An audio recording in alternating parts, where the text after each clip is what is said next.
kenapa kamu sering masam itu, sering masam, sering kalau bahasa Arab itu abasa ya.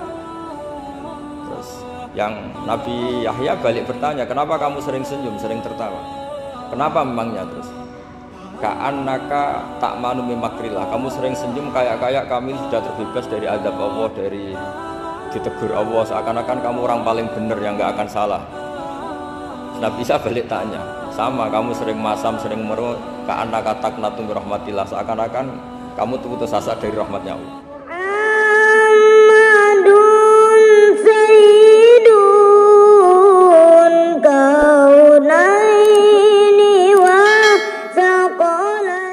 Nabi Yahya termasuk yang diberi khitab Allah, ya Yahya khudil kitaba biquwwah wa atainahul hukma sobiyya. Yahya, berpeganglah kitab secara kuat dan dia saya kasih kenabian ketika kecil. Sama dengan Nabi Isa yang disebut wa yukallimun nasa fil mahdi wa kahla. Sehingga karena selevel, dua nabi ini menjadi figur besar dalam manhaj, dalam metode dakwah. Dua, karena masih misanan tadi, kalau Jawa kira-kira mirip misanan. Dua nabi ini kalau memilih satu kampung, itu kalau Nabi Yahya itu milih kalau singgah di satu kampung, Nabi Yahya mesti tanya, orang sini yang paling soleh siapa, yang paling baik siapa. Ya terus singgah atau nginap di rumahnya orang baik. Tapi kalau Nabi Isa enggak, orang sini yang nakal siapa, yang paling beling siapa. Terus Nabi Isa singgah di situ. Akhirnya ada pertanyaan dari Nabi Yahya, lima tanzilu ala syirarin nas, kenapa kamu selalu singgah di orang-orang nakal? Syirar itu orang-orang nakal.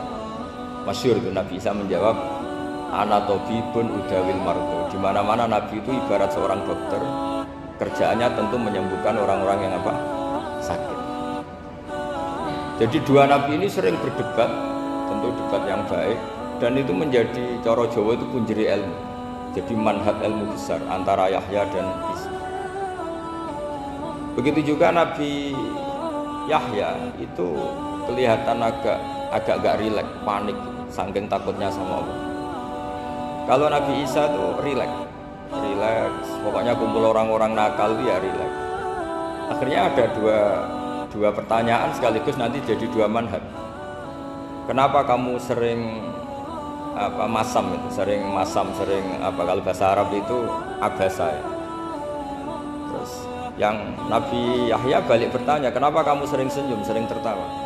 Kenapa memangnya? Terus ka'annaka ta'manu min makrillah, kamu sering senyum kayak kami sudah terbebas dari azab Allah, dari ditegur Allah, seakan-akan kamu orang paling benar yang nggak akan salah. Nabi Isa balik tanya, sama kamu sering masam, sering merut, ka'annaka taqnatu min rahmatillah, seakan-akan kamu tuh putus asa dari rahmatnya Allah. Sehingga kemudian itu jadi manhaj besar. Kalau terlalu senyum ya dianggap orang yang kayak nggak punya perasaan dosa. Tapi kalau terlalu masam, terlalu merenggut, seakan-akan rahmat Allah itu terbatas.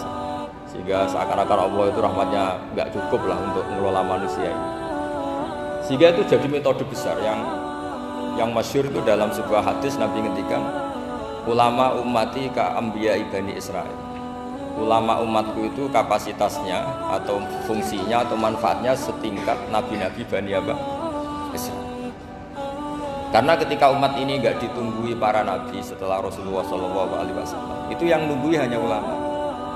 Tapi ulama ini sudah cukup mewakili para nabi Bani Israil.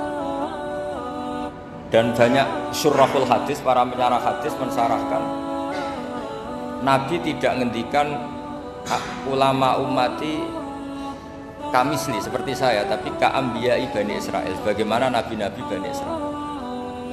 Nabi Bani Israil itu macam-macam, termasuk ada yang tidak nikah, yaitu yang bernama Yahya dan Isa. Delala umatnya Nabi itu ada orang alim alamah yang ilmunya melegenda, yaitu namanya Imam Nawawi. Itu tidak nikah sampai kabudut. Meskipun dalam ajaran syariatnya Nabi andekah sunnati, tapi selalu ada orang yang ditakdir tidak nikah. Karena masyhur, karena sibuk ngurus ilmu. Bukan karena tidak laku, yang jelas itu bukan karena tidak laku. Imam Nawawi itu ganteng, orangnya ya normal, tapi karena sibuk nulis, beliau sampai kabudut itu tidak nikah.